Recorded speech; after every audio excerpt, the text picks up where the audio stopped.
Well, hello there, and welcome to this week's edition of Transformer of the Week. This week we are looking at Ripclaw from Transformers Prime Beast Hunters Continuity.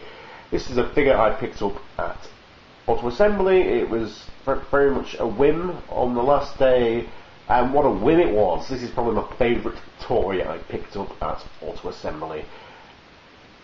And it's just one that you just struggle to put down. It's just got so much fiddle value. It is amazing, quite frankly, amazing.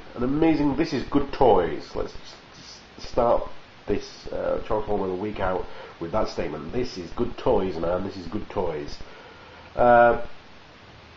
Absolutely amazing dragon form. This is what you want from a dragon. A lot of Transformer dragons just aren't really dragons, are they? But to see by the head, claws, wings, yeah, this is what you want from a dragon. Got this claw gimmick on the tail, because the tail is got this rubber core to it as well. It's quite whippy, which is brilliant. But it can kind of whip out.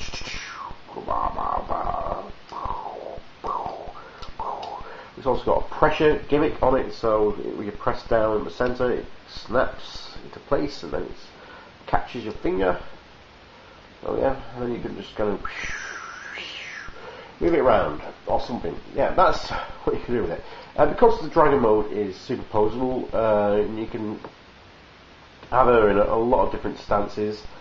You can have her standing on all fours, or if you're a fan of heraldry, you could also pull off some proper heraldry poses as well. So if you want more of a dragon rampant pose, you can totally do that as well. And it's just amazing. I don't know how well we can see this head on camera, but the head is just so emotive that you could just spend hours just posing the head around. And that is essentially what we love about this figure.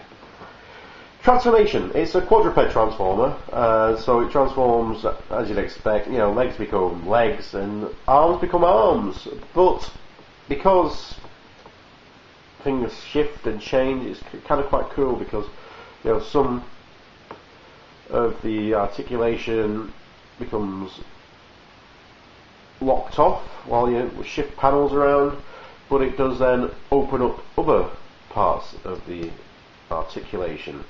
You open up this chest bit here, and what's amazing is, I don't know if you could see that, but inside the chest cavity there's kind of some wires sculpted in.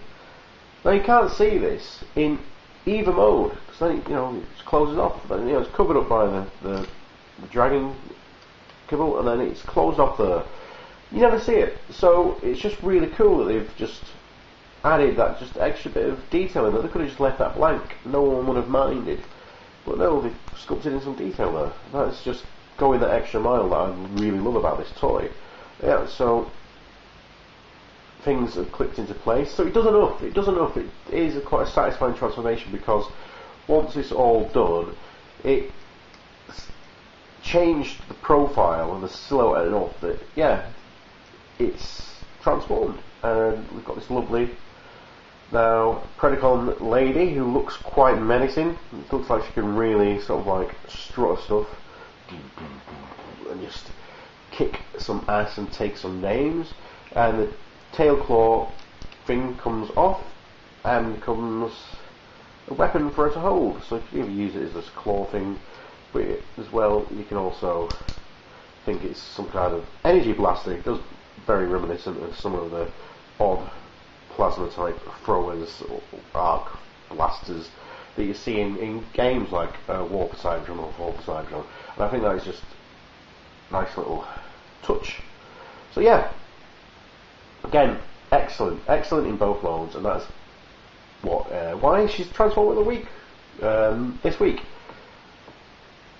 The good, the bad, and the ugly about it. The good, it's the dragon form. The dragon form is, I'll make this statement, it's the best Transformer dragon we've ever had so far.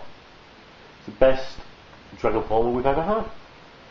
If you disagree with me, leave a comment and tell me who you think it is, because it is this character. This Ripclaw is the best Dragonformer toy we've ever had. On that bold remark, the bad is they've got this yellow type of, I don't know, trying to go for a marbling effect, but it doesn't really work. But this don't really swirls, these bits of yellow in the plastic. It's kind of, all the Beast Hunters toys seem to have it. It's just odd. It's just, why have you done that? To me, it's like they were having a bit of a crisis in the factory. They'd run out of plastic, and they're like, "Oh no, what are we going to do?" And some smart went, "Well, we've got all those returned bumblebees over there. Why don't we just throw them in the bag?" And so they had done. So it's just got bits of bumblebee in all the Beast Hunters lines. That's what happened. It's just odd, and I'd rather it didn't have, the toy didn't have that. The ugly is the quick. We like a good waist swivel, but with a quick waist swivel and a bit of that, we now have an inappropriate dragon lady massive penis. That is, quite frankly, frightening. But on that note, that is the end of this week's Transformer of the Week. Join me next time, where hopefully we'll have less penis. Ta-ta for now, Transformer Land!